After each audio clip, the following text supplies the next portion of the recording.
There's a moment in the opening lines of Crazy that stops you cold. Crazy for thinking that my love could hold you. Just 6 words. But in them, there's longing, surrender, and a quiet devastation. No fireworks, no blame. Just a heart breaking softly. And that, right there, is Willie Nelson's gift. It's not found in loud anthems or flashy guitar riffs, but in the spaces between the notes. In the pause before a word, in the raw honesty of a simple phrase that somehow says everything. Because more than a singer, more than an outlaw, more than a cultural icon, Willie Nelson is, first and foremost, a songwriter. One of the greatest this country has ever produced. He didn't chase fame with gimmicks or by following trends. He just wrote songs. Hundreds of them. Thousands, maybe. And while only a fraction of those became famous, every single one carries his unique fingerprint. Poetic, unguarded, and deeply, deeply human. Let's start with Crazy. He wrote it in 10 minutes. On a Monday morning, at a small house in Nashville. Willie was broke, depressed, just sitting at his kitchen table, strumming his guitar. Trigger. He'd been up all night, wrestling with thoughts, memories, and regrets. Then it came a melody, a mood, a title. He didn't write it for Patsy Cline. He didn't even know she'd ever record it. He wrote it because he felt like he was going crazy. Torn between love, loneliness, and the crushing weight of trying to make it in the music business. By noon, it was done. When Patsy Cline first heard it, she said, "Who wrote this? It sounds like me." And that's the true power of Willie's writing. He does unwrite asterisk at asterisk people. He writes asterisk from asterisk them. Then there's another classic, Funny How Time Slips Away. It's a song about lost love, but not with anger, with a sense of wonder. Well, hello there. It's been a long, long time. ... It's not dramatic. It's reflective. It feels like someone sitting on a porch, watching the sun set, remembering a kiss from decades ago. He wrote it in the early 60s, inspired by a failed relationship, but he never named names or pointed fingers. Because the best songs aren't about just one person, they're about everyone. And that's why artists as different as Al Green, Elvis Presley, and Frank Sinatra have all recorded Willie's songs. He speaks a universal language. Take Hello Walls. On the surface, it's a little strange, a man talking to the walls, the floor, the empty chair in his room. Hello walls, ... How'd things go for you today? But beneath that, it's about profound loneliness. It's surreal, poetic, and haunting. And yet, it became a #1 hit for Fair and Young. Why? Because millions of people recognize that exact feeling. Talking to objects because there is no one else to talk to. Willie wrote it after a fight with his first wife. He walked into an empty room, sat down, and just started singing to the silence. Genius isn't always about a sudden flash of inspiration.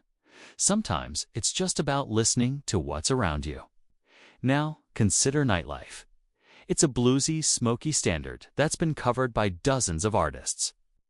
When the evening sun goes down, you will find me hanging round. ... It's a warning, a confession, a rhythm that feels like footsteps down a dark, lonely street. Willie wrote it after years of playing in bars. Watching lives unravel from addiction, broken marriages, and wasted potential. He wasn't glorifying the nightlife, he was mourning it. And he did it without ever preaching or passing judgment. He just told the truth. But perhaps the most personal of all is Pretty Paper. He wrote it in 1963, inspired by a disabled street vendor in Fort Worth who would ring a bell during the Christmas season. Willie watched him year after year, ignored, overlooked, shivering in the cold. So he wrote a song from that man's perspective. Pretty paper, pretty ribbons of blue ... Wrap a package for your loved one from you. It's heartbreaking, but it's also filled with a quiet dignity. Roy Orbison turned it into a holiday classic. But Willie never forgot the real man who inspired it. Years later, he tracked him down and gave him a check not for royalties, but as a gift. Because for Willie, songwriting isn't just art, it's empathy. And then there's On the Road Again. It's one of the most recognizable songs in all of country music. On the Road Again just can't wait to get on the road again. It sounds joyful, free, and celebratory. But here's the truth.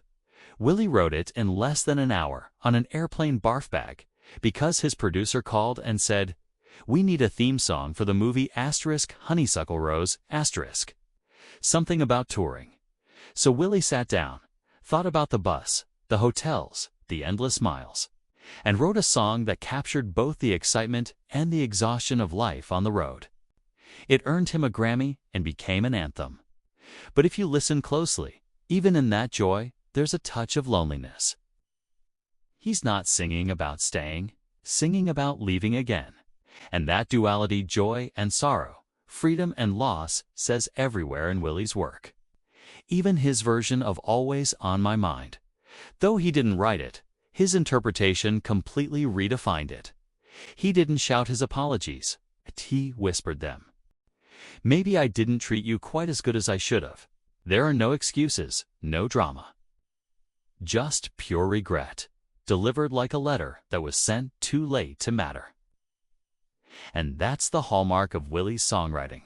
Whether he wrote the song or just made it his own, less is more. He cuts the extra words, he avoids cliches, and he lets the silence do the talking. He doesn't tell you how to feel. It makes you remember how you've already felt. Music scholars have studied his unique chord progressions, how he blends country with jazz, using unusual changes that surprise the ear, but somehow feel completely natural. His phrasing seems to bend time itself. He often sings just behind the beat, as if he's chasing the thought as it forms in his head. And his lyrics, they read like pure poetry. But Willie will tell you he doesn't overthink it. He says songs come from somewhere beyond effort. You don't write a song, he once said. You catch it. Like a fish. If you're quiet enough, it'll swim to you. And maybe that's why his best songs feel so inevitable. Like they existed long before he found them. Like they belong to all of us. Today, at over 90 years old, Willie is still writing. Not every song becomes famous. Some are rough, unfinished, and private. But the act itself remains sacred. Pen to paper, finger to string, mind to heart. Because for Willie Nelson, writing a song isn't just about making hits. It's about survival. It's about connection. It's about truth. Tomorrow, we'll step off the stage and into his personal worldly story of his family, his marriages, and the women who shaped both his life and his music. This is Willie Nelson Daily. Thanks for watching, and we'll see you tomorrow.